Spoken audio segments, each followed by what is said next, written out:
entire international monetary system is driven not by the Fed, but by Eurodollars, by money that banks lend to each other so that they can support their balance sheets and lend to customers or offer transactions to customers if they will. And the main transactions, the 800-pound gorilla, if you will, is approximately $1 quadrillion of derivatives, options, futures, forwards, swaps, swaptions, I could go on and on. By the way, for those who aren't familiar with the term, a quadrillion is 1,000 trillion.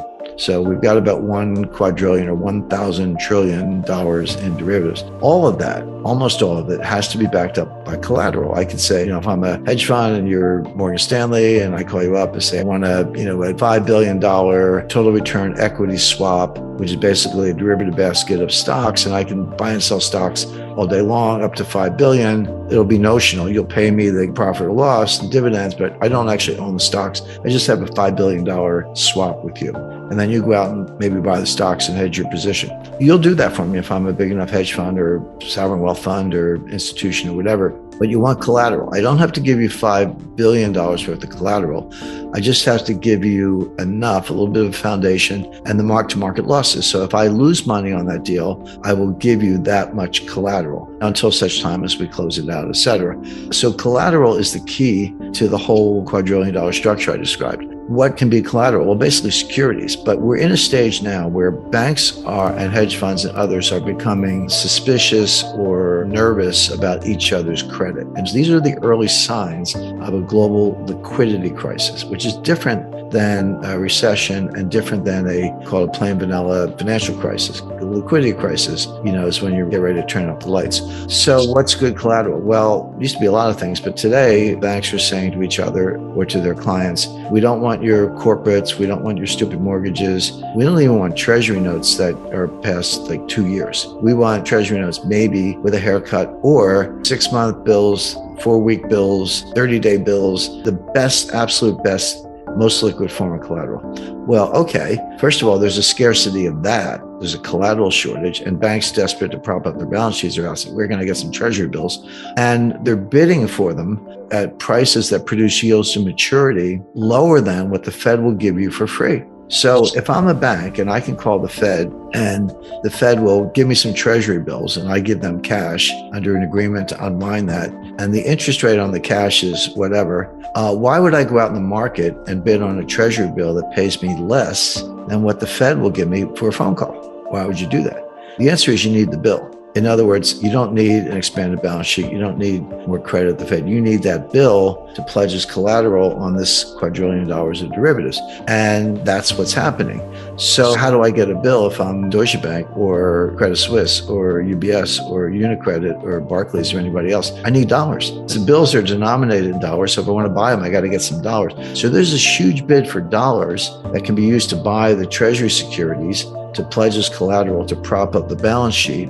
And that's what's going on behind the curtain. That's the plumbing. That's why the dollar is strong, even though everything about the US economy is weak, meaning recession, long-term depression, deficits, trade deficits, political dysfunction, borderline civil war. It's all bad. But if I'm Deutsche Bank, I need those dollars to buy treasury bills to prop up my balance sheet. The dollar is divorced from the fundamentals that generally back up fiat currency. Correct. Completely divorced. You can say it has been since 1971, but with good management, with Henry Kissinger and the petrodollar deal and James Baker with the Plaza Accord and the Louvre Accord, Alan Greenspan, the Maestro, and all of that, and good growth during the 90s, with everything about Clinton. We have the longest, strongest expansions in U.S. history. That's the kind of the good news. On very low inflation, I haven't really seen much inflation until recently. The past year is different, but to 2021, there just wasn't a lot of inflation. In fact, they were a little bit about deflation. So yeah, all of a sudden, confidence in the dollar, which was maintained, notwithstanding the absence of the gold standard, is, one would think, starting to erode, except if you can't get it,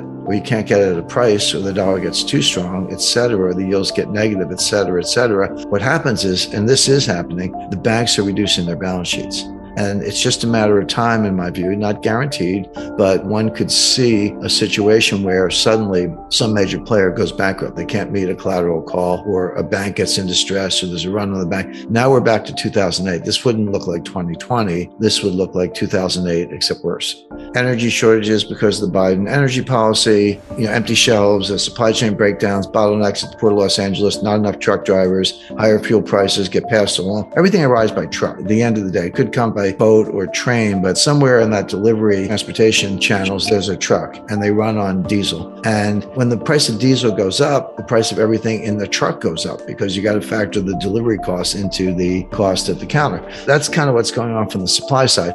Demand side inflation, what's called demand pull inflation, is mostly psychological. And those consumers get it in their heads that prices are going up for whatever reason. Maybe they actually are going up and they extrapolate from that, or they have other reasons for believing that. And so what they do is they pull demand forward. And I lived through this in the 70s. This was what was happening in the 1970s. You want to buy a refrigerator or a car or a new suit or clothes or anything. And you go, you know what? I better go buy it now, right now, because it's going to be, if I wait 3 months or 6 months, it's going to be a lot more expensive. So you do, but what you're doing, you're pulling all that demand forward, and it feeds on itself. Prices are going up because there's more demand, possibly combined with supply shocks. And then when the prices go up, it validates the narrative. It's like, oh, see, I told you, prices went up, better go buy more. And it just feeds on itself. But they're very different. So the Fed, it's one thing to say the Fed can't do anything about the supply side inflation, if that's what it is. I mean, higher prices, yeah, it's inflation as we measure it, but is it real inflation, or is it just a logistical problem? But the Fed can't do anything about it. The Fed doesn't drill for oil, they don't drive trucks, they don't pilot ships, and they can't do anything about it. They can do something about the demand side, which is destroying demand. So now we're in a situation, by the way, we're not all the way to demand pull inflation yet. In the 70s, it also started on the supply side with the Arab oil embargo in 1973. Then there was a second embargo in 1979 from the Iranians. So those supply shocks did tip over into the demand side, and then it just has a life of its own. We're not at that point yet. We're getting dangerously close. We definitely have it from the supply side. It hasn't yet affected the consumer side of it. In fact, consumers are pulling in their horns. I mean, they say the cure for higher oil prices is higher oil prices. In other words, if the price goes up, people will drive less. Or if you lost your job, you might not be driving at all. So there's another way for those prices to come down, which is the high prices themselves destroy demand by themselves. And then that results in lower prices. And that is happening. We have seen inflation come down a little bit. I know it was higher than a lot of people expected beginning in the middle of last year, but they are starting to come down a little bit right now. But the demand side of it has not yet caught fire. But there is something else the Fed can do. They can destroy demand. So how do they do that? Well, raising interest rates. So what happens? Credit card rates go up, mortgage rates go up, new housing purchases slow down, car financing, leasing rates go up. So people stop buying new cars, etc.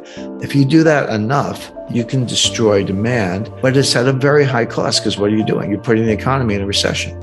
So can the Fed deal with supply side inflation? The answer is yes, by destroying demand and putting the economy in a really severe recession. So nice job, Fed. That's between a rock and a hard place. Let it go. And, it'll take a long time to fix the supply side, or crush demand so much that it fixes itself, but at a very high cost. And the Fed is doing the latter. It's a very, very imperfect, blunt instrument, but they are destroying demand. Now, here's the policy question. Does the Fed know what they're doing? The answer is always no. They never know what they're doing. They pretend they do. They say they do, but they don't really. Do they understand what I just said? Not really. So what are they going to do? They're going to keep raising rates because they got to crush inflation. Jay Powell does not want to be remembered as new Arthur Burns or William McChesney Martin. He wants to be remembered as, if anything, the new Paul Volcker. And that's what Volcker did. Leave aside whether that was really the problem, but that's what he did.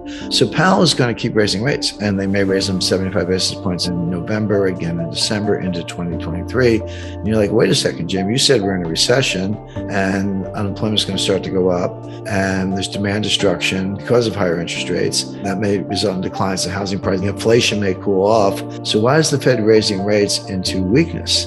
And the answer is because they don't get it. They're always the last to know. And they're very political. Don't let anyone tell you the Fed's not political.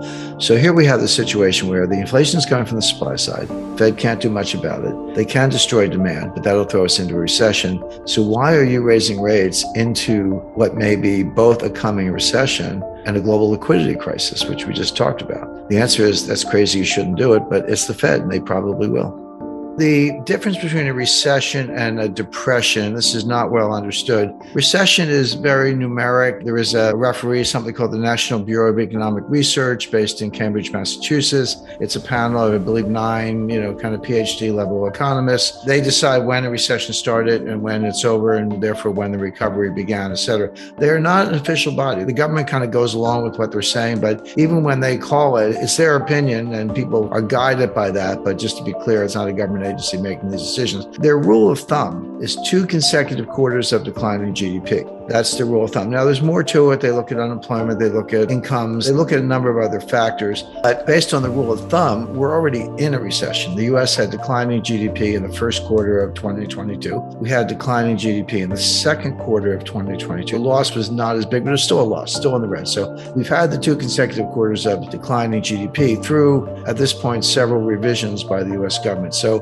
based on the rule of thumb, we're in a recession. Now, Janet Yellen, who doesn't know much about this, in the White House and others are saying, well, we're not in a recession. They're either changing the definition, or if you want to be a little technical about it, the National Bureau of Economic Research hasn't said so. But that's not unusual. What's normal is that the National Bureau of Economic Research can wait 3 months, 6 months, sometimes a year before they call the balls and strikes. And for that matter, it's not unusual that the recession's over before they tell you it started. So I don't expect to hear from the National Bureau of Economic Research until late this year, maybe early next year. And oh, by the way, wouldn't it be interesting if they waited until after the election? So don't underestimate the political twists and all this. I mean, that's definitely there. So I'm not waiting for them. I've seen the 2 consecutive quarters. I believe it's getting worse. Federal Reserve Bank of Atlanta has a tracker. They're showing the third quarter of 2022, it won't be over till the end of September. They're showing that in positive territory, but it's been trending down from about 2% to 1.9% to 1.6%, et cetera.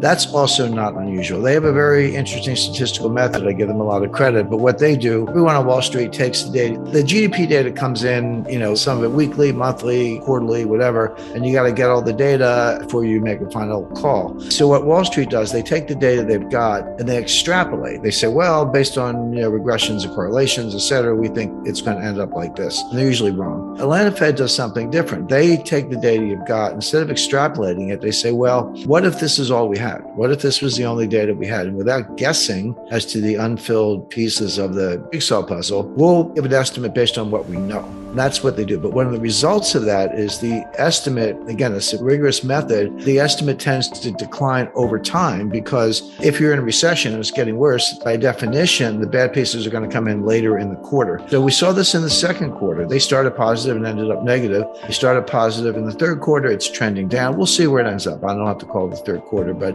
it wouldn't surprise me if we're saying the recession continue to the third quarter, even as the National Bureau of Economic Research to make up their minds. So in my view, we're in a recession, but there's no, again, just to be clear, we all have our views. There's no government agencies saying who's right or wrong. They don't do that. Depression is completely different. People say, well, okay, if a recession is 2 quarters of declining GDP and a depression is worse than a recession, then a depression must be, 10 quarters of declining GDP. That's not true either. You can have growth in a depression. And we did. The Great Depression, eventually dated from 1929 to 1940, was severe technical recession from 29 to 33. And then another technical recession in 37 and 38. From 1933 to 1936, the economy grew. Now, the problem was it was growing from a very low base. In other words, unemployment, the first term of the Roosevelt administration went from like 22% to 12%, but it was still 12%. I mean, 12% wasn't an improvement, but nothing to write home about. So the point being, depression does not mean continuous declining GDP growth. It means is depressed growth below trend.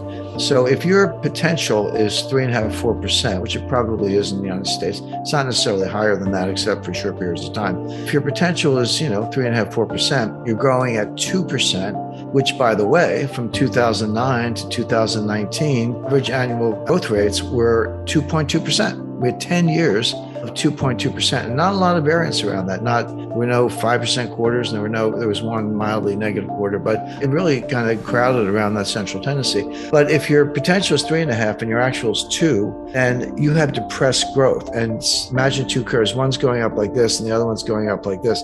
That gap between potential and actual, that's depressed growth, that's lost wealth. It's now well into the trillions of dollars as well because we're in a depression. I would argue we've been in a depression since 2007. Now, economists don't like the D word, the word depression, because it doesn't have a rigorous mathematical definition. In a technical recession right now, we'll see if it gets worse. My expectation is it will. We haven't had a depression since the 1940s, and we're not in a recession. So pick your experts, but the White House and the government don't have a very good track record of this. As that relates to the dollar, people say, well, okay, you have massive budget deficits. We have for a while, but they're now multiple trillions of dollars per year. The baseline deficit going into the Biden administration was $1 trillion a year. When I say baseline, it's like that's what the deficit would be if you didn't do anything. You kept all programs going and taxes about the same. But they piled on, actually going back to Trump in the pandemic, $2 trillion relief bill in May, June 2020. There was another approximately $1 trillion relief bill at the end of Trump's term in December 2020. Biden comes in, he's like, well, I can top that. Trump had his relief bill, I'll have mine. And we had the American Recovery Act, or whatever they called it, February of 2021. That was about another $2 trillion on top of that. Then we had the infrastructure bill. That was just under $1 trillion. Now they stopped calling it Build Back Better. That was the worst marketing campaign in history. But the Inflation Reduction Act, which will actually increase inflation, but that's about another $1 trillion.